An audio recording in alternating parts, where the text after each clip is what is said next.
নমস্কার বন্ধুরা, welcome to my channel SB explorer. তো বন্ধুরা, সকলকে জানাই শুভ সকাল। তো আজকের ভিডিওতে কিছু গুরুত্বপূর্ণ বিষয় নিয়ে আলোচনা করতে চলেছি। তো যারা চ্যানেলে প্রথমবার এসেছো অবশ্যই সকলে একটা করে সাবস্ক্রাইব করে দিও। সাবস্ক্রাইব করা সম্পূর্ণ ফ্রি, তাই যারা যারা ভিডিও দেখছো একটা করে সাবস্ক্রাইব করতে কেউ ভুলো না।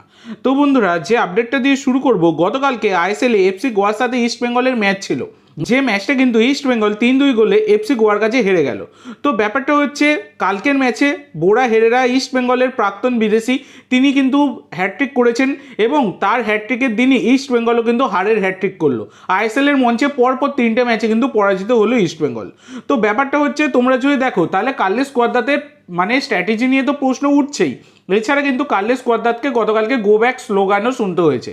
তো স্লোগান শোনারই কথা, যে ধরনের পারফরমেন্স দিচ্ছে ইস্ট বেঙ্গল। তো ইস্ট বেঙ্গলের টিম নিয়ে গত সিজনে কোচ কার্লোস কোয়াদ্রাত তিনি কিন্তু অনেক অজুহাত দিতেন।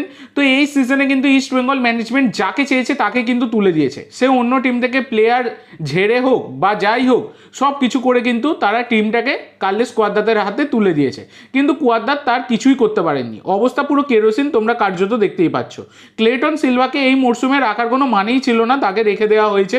এবং গত ম্যাচে কালকের যে ম্যাচটাতে গতকালকে, সেটা তোমরা দেখেইছো। তো এবার ব্যাপার হচ্ছে, কালকের ম্যাচে কিন্তু আরও বেশি গোল করতেই পারতো এফসি গোয়া, যেখানে এফসি গোয়ার কিন্তু একটা অফসাইড দেওয়া হয়েছিল, যেটা কিন্তু অফসাইড নয়। এটা ইস্ট বেঙ্গলের সাথে ম্যাচ ছিল এফসি গোয়ার, সেই কারণে কিন্তু অফসাইড দেওয়া হয়েছে বলে কোনো কথা উঠলো না। কিন্তু এটা যদি মোহনবাগানের ক্ষেত্রে হতো তাহলে কিন্তু এখন গোয়েঙ্কা কিনে নিয়েছে, ওয়েল পেড, এখন অনেক কথাই কিন্তু বলা হতো, কিন্তু কার্যত সেটা ওঠেনি। তো কার্লোস কোয়াদ্রাতের গো ব্যাক স্লোগান কিন্তু গতকালকে উঠেই গেছে।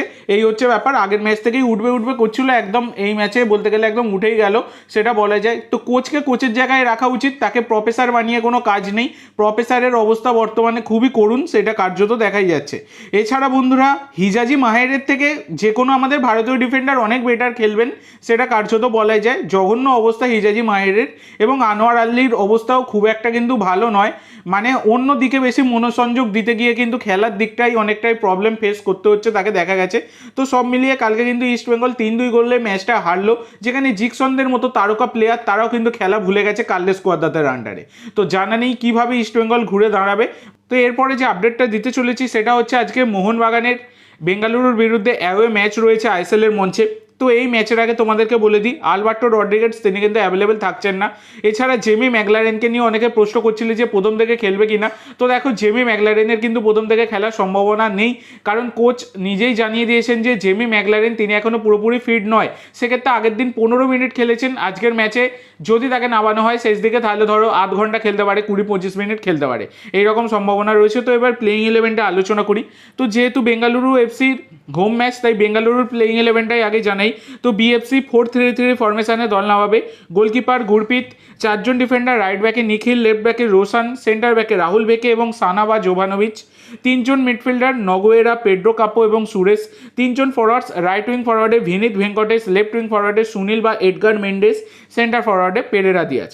তো এদিকে মোহনবাগানের কোচ মলিনা তিনি কিন্তু 4-2-3-1 ফরমেশনে দল নামাতে পারেন। গোলকিপার ভিশাল, 4জন ডিফেন্ডার, রাইট ব্যাকে আশিস, লেফট ব্যাকে শুভাশিস, সেন্টার ব্যাকে টম এবং দীপেন্দু, 2জন ডিফেন্সিভ মিডফিল্ডার আপুইয়া এবং থাপা, 3জন অ্যাটাকিং মিডফিল্ডার, রাইট মিডফিল্ডে মনভীর, লেফট মিডফিল্ডে গ্রেগ স্টুয়ার্ট বা লিস্টন, সেন্টার অ্যাটাকিং মিডফিল্ডে দিমি পেতাতোস, 1জন ফরওয়ার্ডস জেসন কামিন্স। তো এইরকম কিন্তু হতে পারে।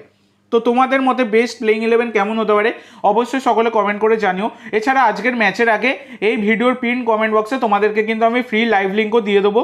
তো যারা যারা জিও সিনেমাতেও দেখতে পাবে না, তাদের জন্য ফ্রি লাইভ লিঙ্ক ম্যাচ শুরুর আগেই কিন্তু আমি তোমাদেরকে এই ভিডিওর পিন কমেন্ট বক্সে দিয়ে দেবো। তো ফ্রি লাইভ লিঙ্কের দরকার হলে অবশ্যই সকলে একটা করে সাবস্ক্রাইব করে রাখবে। ম্যাচ শুরুর আগে এই ভিডিওর পিন কমেন্ট বক্সে আমি তোমাদেরকে ফ্রি লাইভ লিঙ্ক দিয়ে দেবো। তো এরপরে তোমাদের যে আপডেটটা দিতে চলেছি, তো মোহনবাগানের আগামী 2রা অক্টোবর কিন্তু এসিএল 2 এর ম্যাচ রয়েছে, যেটা মোহনবাগান কিন্তু ইরানে খেলতে যাবে, তোমরা সকলেই জানো, টাকটার এফসির বিরুদ্ধে।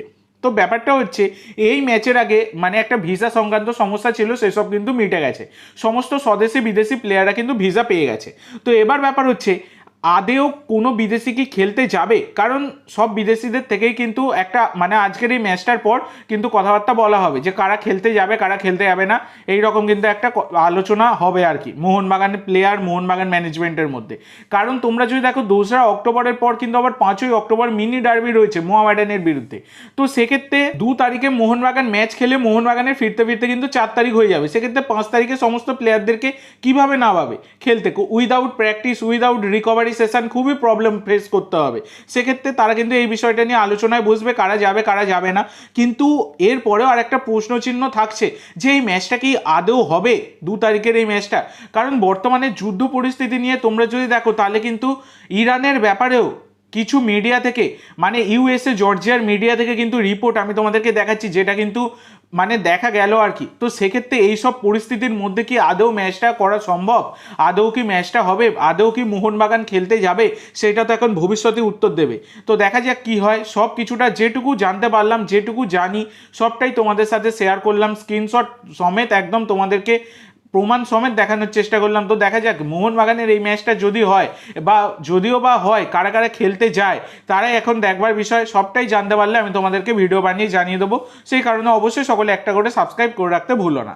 তো আজকের জন্য এইটুকু বন্ধুরা, ভিডিওটি ভালো লাগলে অবশ্যই লাইক করো শেয়ার করো, আমার চ্যানেলে প্রথমবার এসে থাকলে চ্যানেলটি সাবস্ক্রাইব করো আর কমেন্ট করে জানাও ভিডিওটি কেমন লাগলো। ধন্যবাদ।